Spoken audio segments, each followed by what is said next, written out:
Hi friends, தளபதி விஜயோட 51வது பிறந்த நாளை முன்னிட்டு அவர் தற்போது நடித்து வரும் படமான ஜனநாயகன் படத்திலிருந்து த ஃபர்ஸ்ட் ரோர் என்ற கிளம்ஸ் வீடியோ வெளியிட்டிருக்காங்க.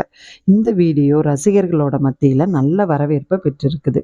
அவரது ரசிகர்கள் இந்த கிளம்ஸ் வீடியோவை இணையத்தில் ட்ரெண்டிங் ஆக்கி வராங்க. ஜனநாயகன் படம் பார்த்தீங்கன்னா விஜயோட திரை வாழ்க்கையில் 69வது படம். இந்த படம் பார்த்தீங்கன்னா இவரது கடைசி படமும் கூட.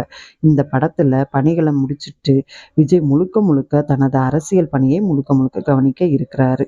திரைத்துறையில இருந்து கொண்டு அவர் கொண்டாட உள்ள கடைசி பிறந்த நாள் இந்த பிறந்த நாள்னால ஜனநாயகன் படக்குழுவினர், திரையுலகினர், ரசிகர்கள் என விஜய்க்கு வாழ்த்து குவிஞ்சிட்டு வருது. இந்த நிலையில இந்த கிளிம்ஸ் வீடியோவின் மூலம் சில விஷயங்களை மறைமுகமாகவும் குறியீடுகளாகவும் விஜய்க்காக இயக்குனர் வச்சிருக்காரு. ஜனநாயகன் படக்குழு தற்போது வெளியிட்டுள்ள கிளிம்ஸ் வீடியோவில் விஜய் எப்போது சொல்லும் என் நெஞ்சில் குடியிருக்கும் என்ற வார்த்தையுடன் தொடங்குது. விஜய் இரட்டை கத்திகளுடன் வராரு.